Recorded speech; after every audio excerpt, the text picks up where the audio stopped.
Good morning. It's another beautiful Arkansas day. There's a cold front coming in. I've been really busy hunting. My youngest got a deer, my oldest got a deer, I got a deer. So we got plenty of meat in the freezer right now. We were out cleaning traps yesterday, getting ready for shifting mindsets to start running some trap lines here in Arkansas. And that got me thinking about doing some primitive trapping out here on the place. All right, so the trap I want to make today is a raised platform trap. It's going to be a raised platform. It's going to be a little ramp they walk up on that triggers the trap, and that's what actually engages the snare.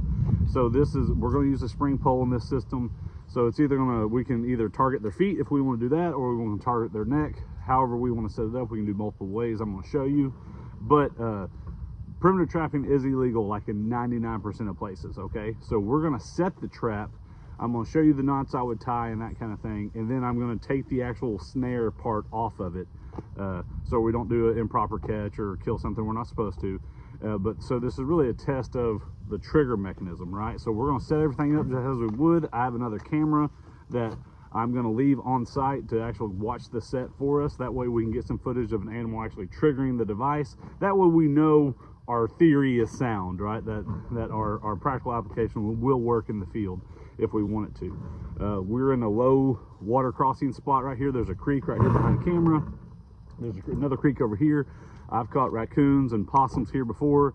I'm really targeting possums in this scenario, but anybody who's done any trapping knows that anytime you're not targeting a possum, that's what you catch. So now that I'm actually trying to get a possum in here or a raccoon, I'll probably get everything else under the sun. We'll probably see a grizzly bear or something. I don't know. That's a joke. But I already picked out a spring pole that I'm going to use, and we're going to start building this up. I already have the components made, so let's make a trap. Okay, so this is the area where I'm going to set the trap. I've chose this because, one, there's a spring pole here that's not too big, but it's probably big enough to pick up a possum or a raccoon, and we're going to set it as in we're actually trying to catch them, right? And this thick stuff here, this ball of thicket and vines, is already in place. So that's less work I have to do later on to try to funnel the animal to where I want it to go. Now I can set my trap and I only have to block off, the sides, and hopefully that animal will go where I want it to go. Now, when we pull this snare over, we want it to be directly above our set. So first, I have these stakes. I'm going to sharpen these up and hammer them in the ground, because this is where one of the bars are going to go, the crossbars are going to go, to keep the snare locked in place. So these are going to be my two upright stakes, and this is going to be my crossbar. I'm just laying this all out so I know, one, that my pole is going to be in line, and that my crossbar isn't going to be too short. Now that I know that's where I want it to be, I'm going to take my hatchet and I'm hammering this in.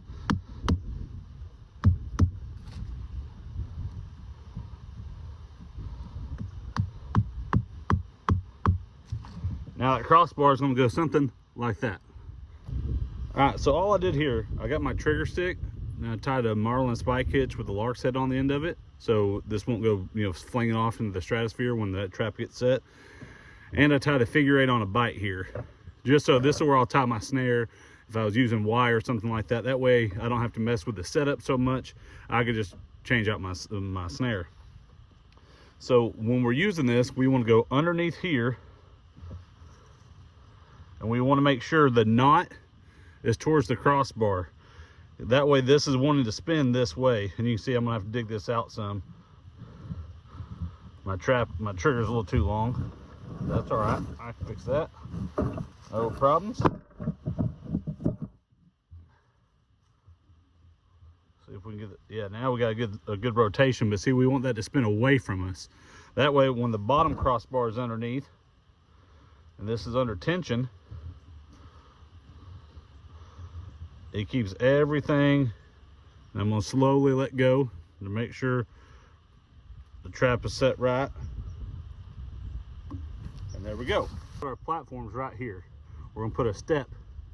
That way when the animal walks up, we'll put the bait back here behind it. The animal walks up, they'll trigger the trap, it launches off.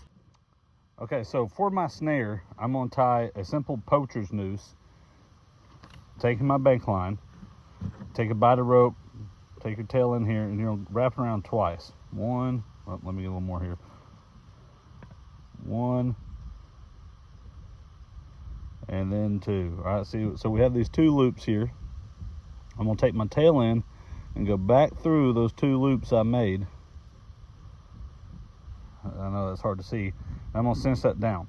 So now I made this slip knot that when it cinches down, it doesn't come undone very easily. It kind of locks in place. So you take that poacher's noose, slip it through your other tail end here, and now this is my snare. I can work this down some, it doesn't need to be that big. But that way when the animal gets caught in here and that tension's applied, this will slide up and lock down this so it won't come undone. See, I'm pulling against that and now it won't come undone. So if the animal gets in it and pulls tight, all this just bites down on it even more so, and now it won't come out. That's what I would tie through my loop here to make my actual snare. All right, as you can see, the trap is still set behind me. Now I got to make the actual ramp. So I'm gonna take some of these sticks. I already cut a bunch of these. I got, 8 or 9 or 10 of them here. You just need enough to cover the platform that you want to do. What I'm gonna do is just take my knife and kind of flatten off one side here.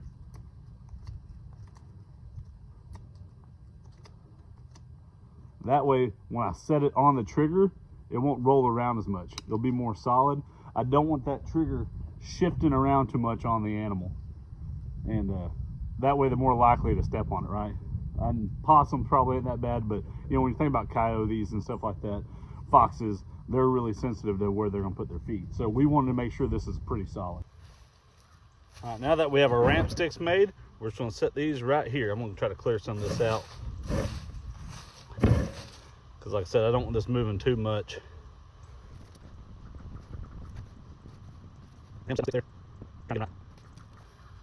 Set one more here, just so you got a nice big pan. And so now that the actual trigger's set, I have my snare here. And like I said, I can either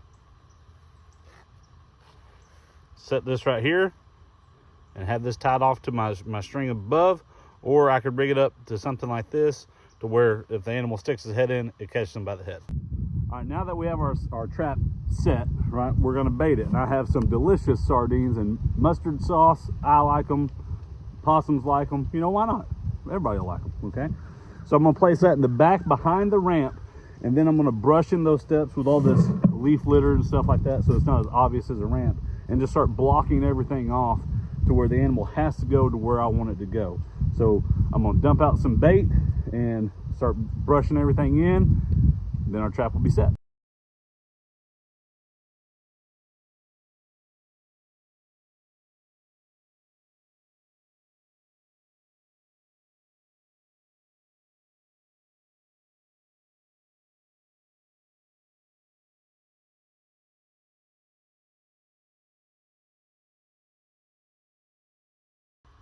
I'm trying to make it look somewhat like a den back here of some kind. You can see how I have the trap brushed in. Come around here. This is open in front of me. I try to make a little hole back there, and that's where all the bait's at. So they have to come right here.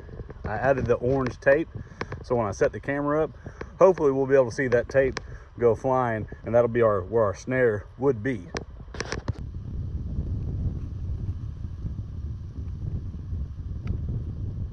All right, I checked the cell camera, it's working.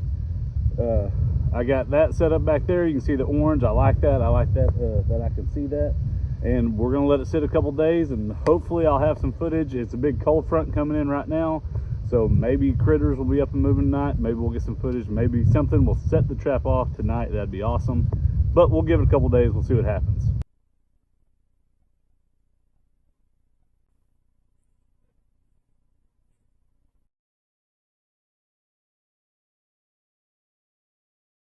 I'm back out here at the set. You notice that the trap never went off last night. We had several animals work it multiple times, but it never went off. And so I realized, sitting there watching the footage, I was like, oh, I wonder why it's not going off. Well, I never checked it yesterday after we set it. Between I'm thinking about filming and making sure the camera's right, I never once pushed on the trap to see if it'll go off. So I'm back out here.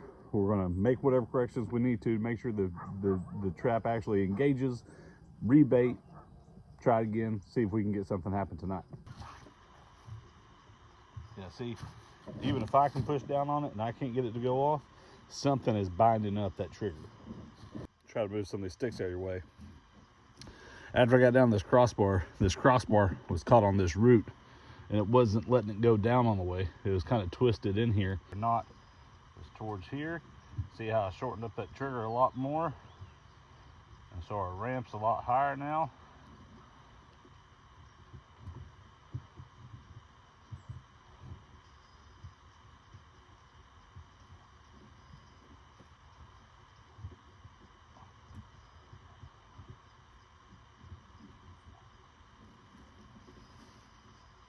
And there we go. It's locked back into place. And now I'm gonna put my ramp sticks back on here.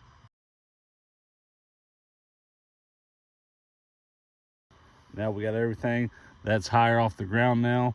The trigger's definitely not gonna get caught. I shortened that up probably about 1 inch or 2. Now everything should be lined out. I'm gonna rebait, brush this back in, and let it sit another night or so.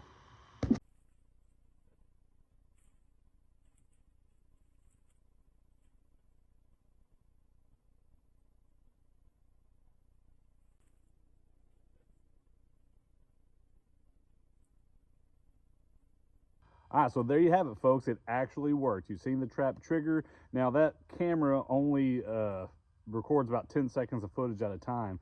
And you've seen how that possum just barreled in there. He walked right where we wanted him to walk. He stepped right where he needed to step. And that's why that indicator flag was gone in the next video. I guess it scared him. He probably ran away. And then after he realized it was safe, he came back and he had a free meal. No harm, no foul. But now we know that that trap mechanism works, that we can actually, employ it in the field and get some results out of it. And that's part of trapping, right? Sometimes the traps don't trigger. Sometimes they dig up your trap. Sometimes they don't step where you need them to step. You just got to adapt, overcome, stay with it, and eventually your trap will work, right? So I really enjoyed doing that. I'm actually doing a veterans first responder half-day primitive trapping workshop here at the school, and that'll be later on in December. But until then, go to arkansassurvival.com, see our upcoming courses, and again, thanks for watching.